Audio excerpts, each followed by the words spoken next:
வணக்கம். Welcome to Madurai Kanchana's kitchen. இப்போ 2024ஆம் வருடம் ஆங்கில புத்தாண்டு பிறக்கப் போகிறது. அது வந்து நம்ம அனைவருக்கும் நல்ல ஆண்டாக அமையட்டும். மற்றும் வியூவர்ஸ்கள், நண்பர்கள், சொந்த பந்தங்கள் மற்றும் இந்த உலக மக்கள் அனைவருக்கும் அருள் பேராற்றல் கருணையுடன் உடல் நலம், நீலாயில், நிறை செல்வம், உயர்ப்புகள், மெஞ்ஞானம் பெற்று ஓங்கி வாழ நான் அந்த ஆண்டவனை வேண்டிக் கொள்கிறேன். இப்போ வந்து நம்ம ஒரு ஸ்வீட்டோடு ஆரம்பிப்போம். வாங்க நம்ம இப்போ கிச்சனுக்குள்ளே போகலாம்.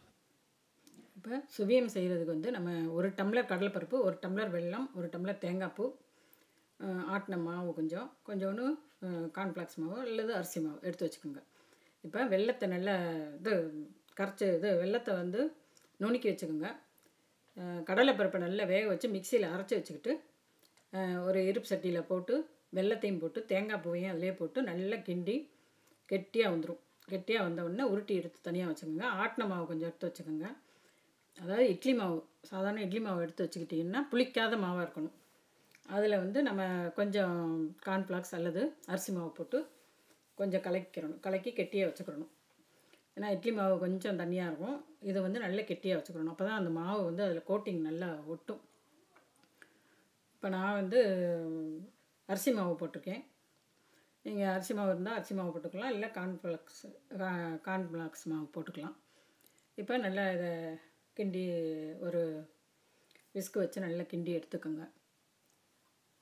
அதுக்கப்புறம் எண்ணெயை நல்லா காய வச்சுக்கிட்டு இந்தளவு கெட்டியாக இருக்கணும். ஸ்பூனில் எடுத்தோம்னா அவ்வளோ கெட்டியாக இருக்கணும். அப்போ தான் அந்த பூரணத்தில் வந்து நல்ல கோட்டிங் கிடைக்கும். இப்போ நான் பூரணம் அடிக்கடி நிறைய போலி செய்யும்போதெல்லாம் போட்டிருக்கேன். நீங்கள் வேணும்னா அதில் கூட போய் பார்த்துக்கோங்க. போலி போட்டிருப்பேன் அதில் செஞ்சது.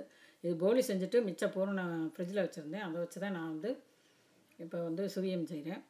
நீங்கள் மொத்தமாக பூரணம் செஞ்சு வச்சுக்கிட்டு சுவியம், கொழுக்கட்டை, இந்த மாதிரி போலி எல்லாமே செய்யலாம். இந்த ஒரே பூரணம் தான் எல்லாத்துக்கும். இப்போ மாவுக்குள்ளே அந்த உருண்டையெல்லாம் போட்டு ஒரு 4-5 உருண்டையாக மாவுக்குள்ளே போட்டு அப்படியே எல்லா இடமும் நல்லா ஒட்டுற மாதிரி வச்சு நல்லா கைக்குள்ளே வச்சுக்கிட்டு அப்படியே எடுத்து போட்டுருங்க. உங்களுக்கு கையில் வச்சு போடுறது கஷ்டமாக இருந்துச்சுன்னா ஸ்பூன் எடுத்து நல்லா உருட்டி விட்டுட்டு வெள்ளை மாவில் அதுக்கப்புறம் ஸ்பூன்லேயே எடுத்து போடலாம். அதுவும் நல்லா வரும். இது மாதிரி போட்டு 2 சைடும் திருப்பி விட்டுக்குங்க. நான் வந்து கடலை எண்ணெயில் பொரிச்சிருக்கேன். நீங்கள் உங்களுக்கு என்ன பிடிக்குமோ அதில் பொரிச்சுக்கோங்க. இப்போ வந்து ஒரு சைடு நல்லா வந்துட்டு வருது.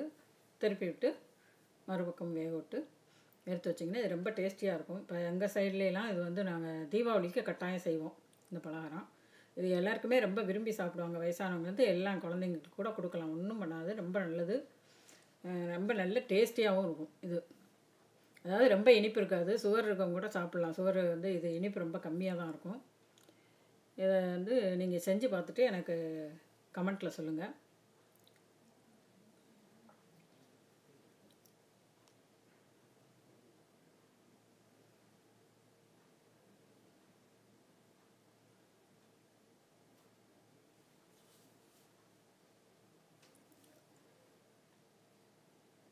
பிச்சு பார்த்தோம்னா இந்த மாதிரி ரொம்ப சாஃப்டாக இருக்கும். ஏன்னா இட்லி மாவுங்கிறதுனால ரொம்ப சாஃப்டாக இருக்கும். அதில் உளுந்து கொஞ்சம் ஜாஸ்தியாக இருக்கும். இப்போ வந்து சுவியம் செய்கிறது எப்படின்னு பார்த்துருப்பீங்க.